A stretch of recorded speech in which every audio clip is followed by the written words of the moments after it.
Welcome to Monday. Well, we've got a special one again today. I got a exclusive interview with Mellisa Lantsman, probably my favouriteest of all the Conservatives, even I think above Polyev. I think I like her better than that. She's just so straight to the point all the time. Anyway, she was asked on the radio about how the Conservatives are going to fix crime or look into crime and catch and release. With no further ado, let's get on with it. So she was asked, well, first of all, the cabinet minister in charge of crime and everything, he's not going to run again. He's not going to be here when the next election comes along. So she was asked, when is it going to change? When is this government going to sort out the crime in Canada? Well, if I was him, I'd hold my head down in shame, because he's been promising after this disaster to change the laws that the NDP Liberals passed. C5. You've talked about it on your show, which gives the high priority to releasing repeat violent offenders, took away mandatory jail time for violent crimes, and as a result, you don't need to go through the instances of day after day. Like, we have seen a violent crime increase in this country by 50%, violent gun crimes going up 116%. And in 2022, like the last year that we have the data for, 256 people were killed by a criminal who was out on bail or on another form of release. At some point, you've got to say enough is enough. And it's not us bringing the alarm bells. You said it yourself. It's the Toronto Police Association. It's police associations and police chiefs right across the country. It's every premier talking about these weak bail policies that turn out repeat violent offenders on the streets. She was then asked about how Harper brought in mandatory sentences for like drugs and gun crimes and stuff like that, and how we now need a czar and all these different things that are being stirred up at the moment. And Polyev saying that the same as what Harper said. Polyev saying that he's going to bring mandatory sentences to cartels and the big hitters in the crime world.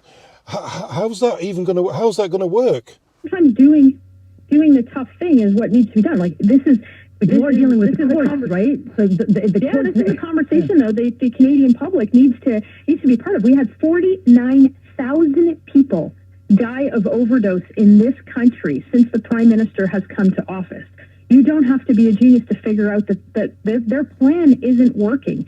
How many more people need to die? We're not talking about going after those who are afflicted by addiction or the 19-year-old kid that gets caught doing something once. We're talking about organized crime here that are flooding our streets with drugs, and we're willing to go to the wall on this. She was then asked about the judges and whether they'd be on side with this, and whether or not any of this would come back to a non-withstanding clause. Look, first we have to get through the very fact that Parliament isn't sitting. I don't need to tell you that. I mean, I like being here with you, but we should be in Ottawa discussing these issues.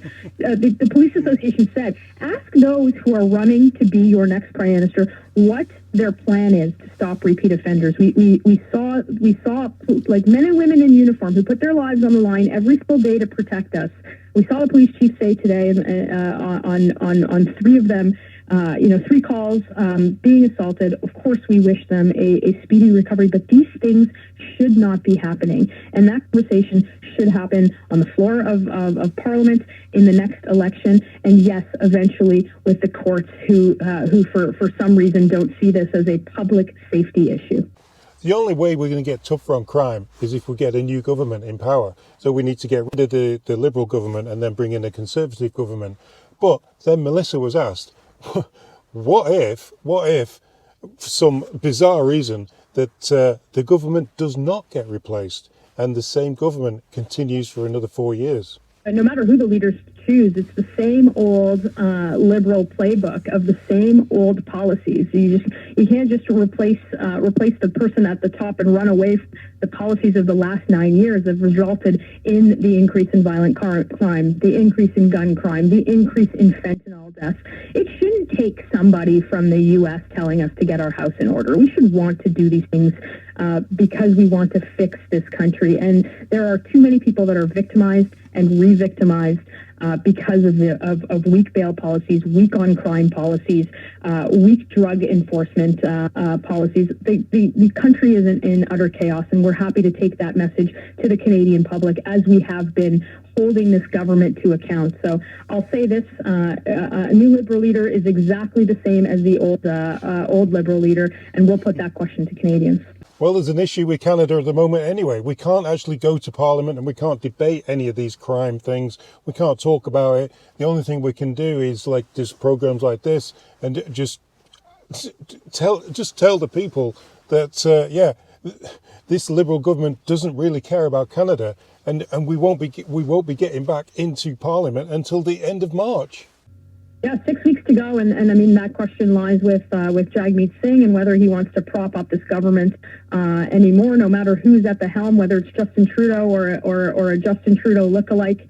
But we're going to continue holding their feet to the fire when Parliament comes back. We've demanded, of course, that Parliament, as we are in a number of crises, not only on crime, on immigration, on housing, on a cost of living, but also staring down a very, very real threat of tariffs from the U.S. So no shortage of issues, and these guys don't want to go to work. Exactly. She hit the nail on the head. This Liberal government does not want to go to work for Canadians. We're paying their wages. We pay them a substantial amount of money, and they do not. They won't work. They won't do the job that we're paying them to do. The Paroque Parliament, there's nothing can be debated, nothing can be talked about. We're just in stalemate in Canada, and that's they're the cards we're being dealt. They're the cards we're being dealt by this Liberal government, who is so into their own selves that they just want to, who's going to lead us now into the next election? Who's going to lead us for the next? No. We need an election, and we need to sort crime, we need to sort borders, we need to sort tariffs, we need somebody in power now who's going to be in power for another 4 years.